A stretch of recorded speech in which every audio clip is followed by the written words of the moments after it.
Faz-me vaso de bênção, Senhor, vaso que leve a mensagem do amor. Eis-me submisso para teu serviço, tudo consagro-te agora, Senhor.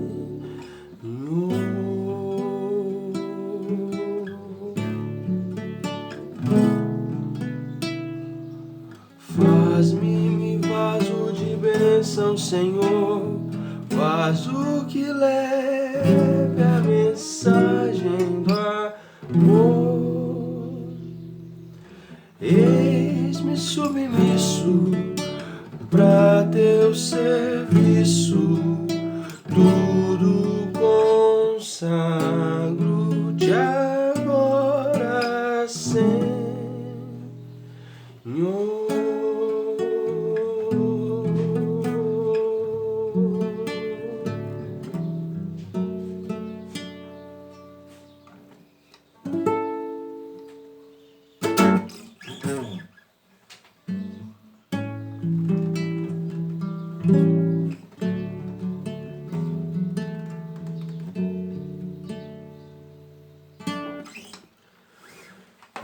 Bom dia. Vamos lá, segurar essa Bíblia em paz. Já orou, já deu a Bíblia hoje? Estava meditando em Mateus capítulo 5, versículo 48. Olha que maravilhoso. Assim sendo, sede vós perfeitos, como perfeito é o vosso Pai que está nos céus. Sermão da Montanha é uma das passagens mais duras de toda a Escritura, né? O próprio Cristo, Deus encarnado, pregando. Olha que incrível. Deus prega. Enfim, realmente os primeiros versículos de Hebreus, eles dão uma conotação bastante interessante para o Sermão da Montanha. Olha só. Havendo Deus desde a antiguidade falado em várias ocasiões e de muitas formas aos nossos pais por intermédio dos profetas, lembra? Daniel, Ezequiel, Isaías, próprio rei Davi, enfim, Abacuque, Ageu, Sofonias e todos aqueles profetas. Jonas. Havendo Deus desde a antiguidade falado em várias ocasiões e de muitas formas aos nossos pais por intermédio dos profetas, nestes últimos tempos nos falou mediante seu Filho. O Filho de Deus pregando. Realmente é o maior sermão, é a maior pregação, não tem nada comparado a isso. Todo pregador, ele tem profundo interesse em estudar o Sermão da Montanha. Tem aquele livro maravilhoso do Dr. David Mark Lloyd Jones, Estudos sobre o Sermão do Monte. Tem pela editora Fiel. Recomendo que, se você deseja ser um pregador, um evangelista, que você devore aquele livro e medite em cada palavrinha que tem ali, porque é maravilhoso. Assim sendo, sede vós perfeitos, como perfeito é o vosso Pai que está nos céus. Para ficar ainda mais assustador esse sermão, você tem que pegar o capítulo 7, os últimos versículos, olha só. Nem todo aquele que diz a mim, Senhor, Senhor, entrará no reino dos céus, mas somente o que faz a vontade de meu Pai que está nos céus. Muitos dirão a mim naquele dia, Senhor, Senhor, não temos nós profetizado em teu nome? Em teu nome não temos expulsado demônios? Em teu nome não realizamos muitos milagres? Então lhes declararei, nunca os conheci, afastai-vos da minha presença, vós que praticais o mal. Então, no último versículo do capítulo 5, a gente sabe que os originais não têm essa divisão, né? É um sermão completo, até falar da casa na areia, casa na rocha. E o interessante é que é como se fosse assim, no capítulo 5, Jesus nos diz para sermos perfeitos. Sede vós perfeitos, como perfeito é vosso Pai que está nos céus. E no final ele dá o que vai acontecer se você não for perfeito. eu direi que eu não te conheço. Assustador, não é? Então você vai para lá, capítulo 6, capítulo 5, sejam perfeitos. Se você não for perfeito, eu vou dizer naquele dia, eu não te conheço. Novamente, sejam perfeitos. Se você não for perfeito, eu vou dizer que eu não te conheço. Assustador, não? E esse é um das passagens mais importantes para todo evangelista, para todo pregador. Porque ela não fala só do conteúdo que nós devemos pregar. Ela não fala somente... No capítulo 6 nós vemos como orar, nós vemos como dar esmolas e tantas outras coisas.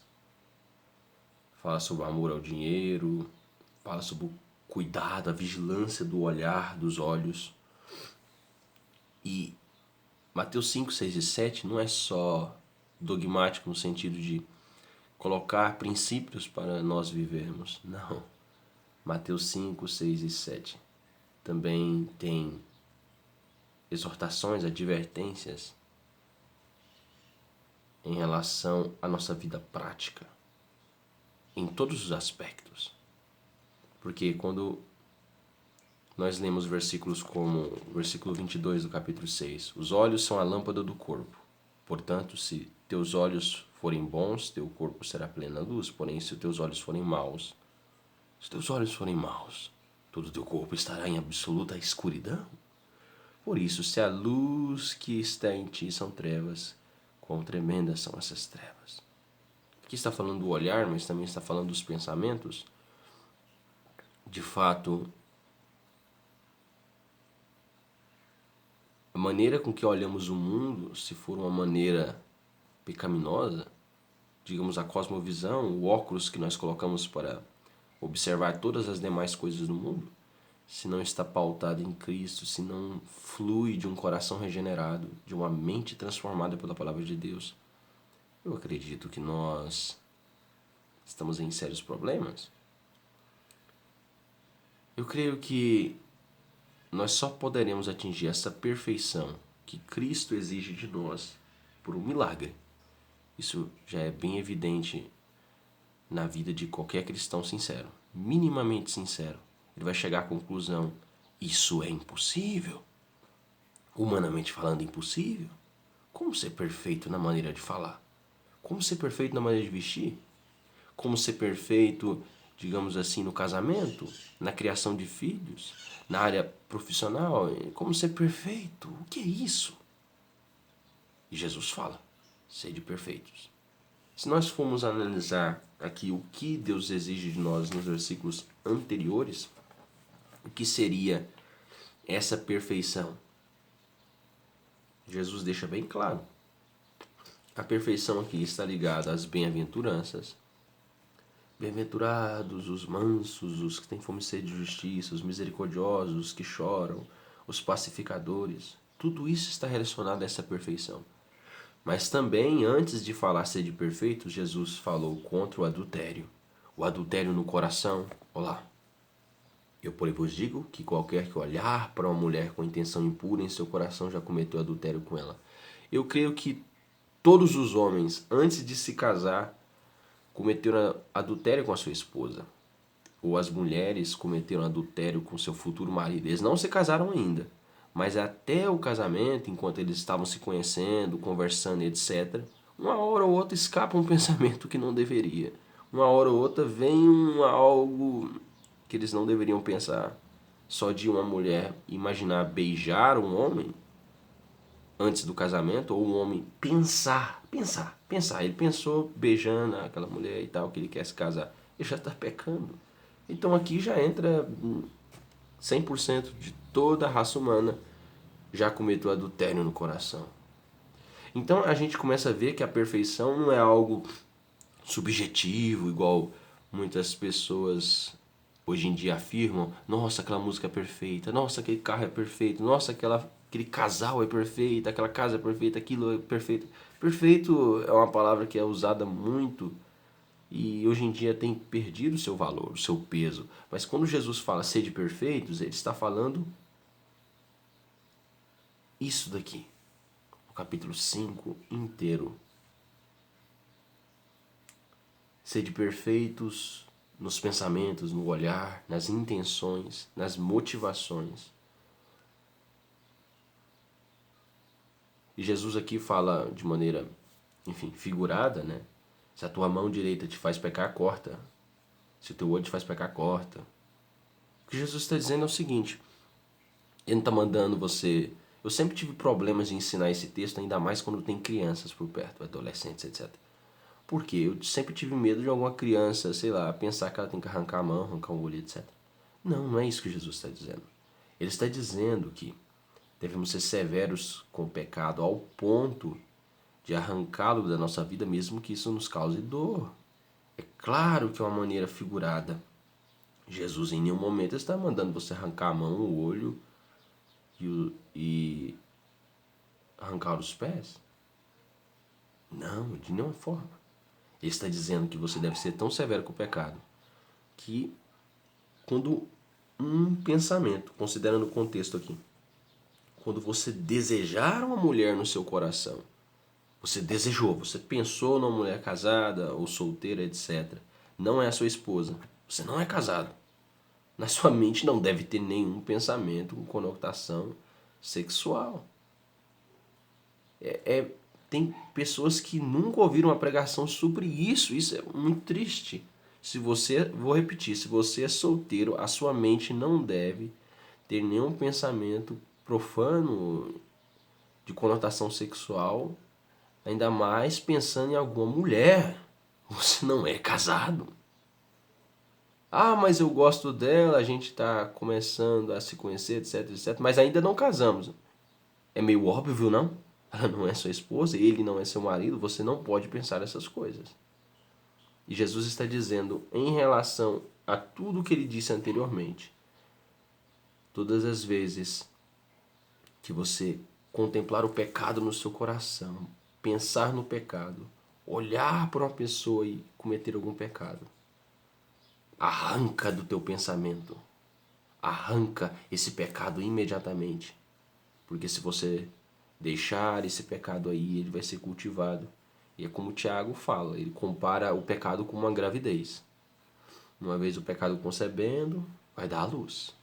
Vai nascer, digamos assim, o fruto desse pensamento, desse desejo. Todos os pecados são assim.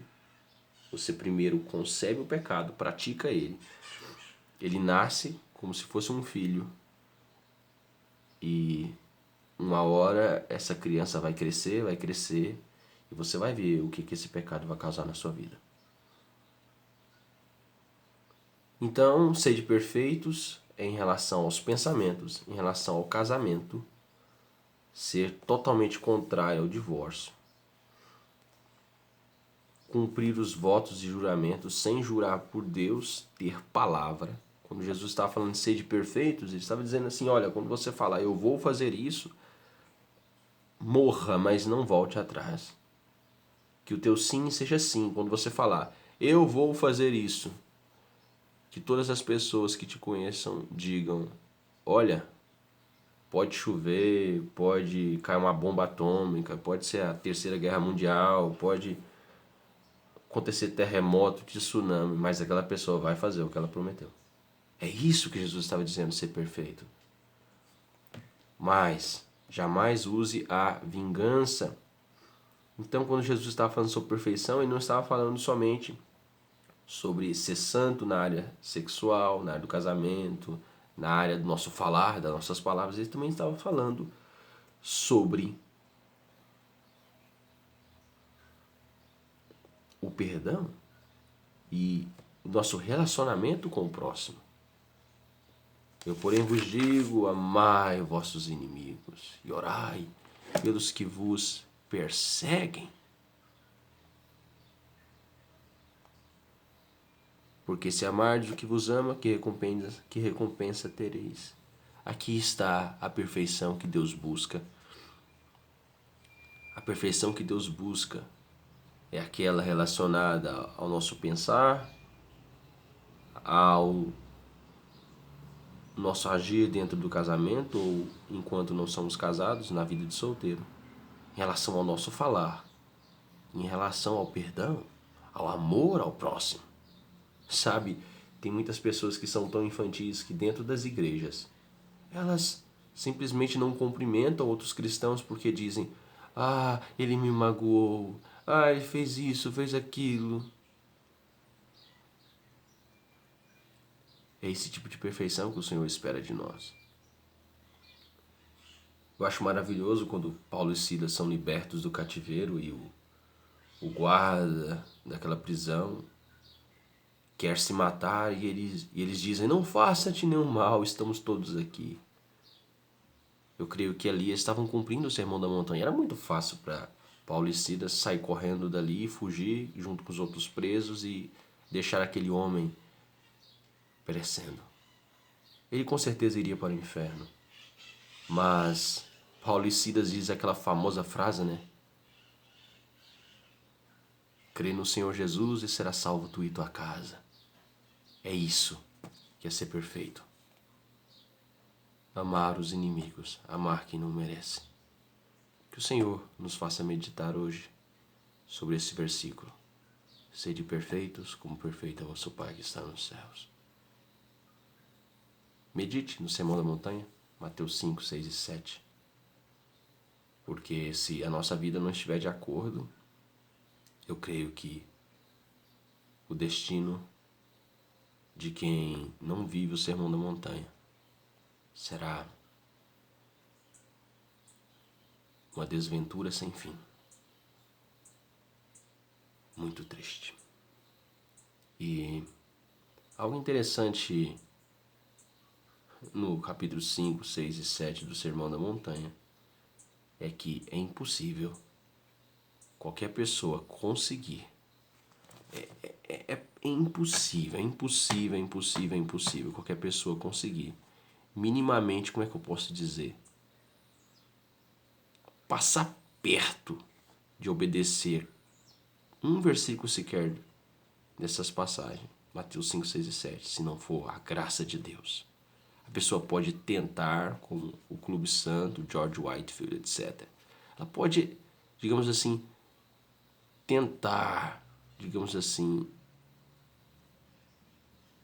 escalar o céu, sabe? Mas está muito distante, cristão. Não tem como escalar o céu numa escada de areia. A escada de areia vai derreter, vai esfarinhar nas suas mãos e você vai tentar. Se Deus não descer, se Deus não vier a ti, não tem como alcançar as estrelas, o trono de Deus, a glória.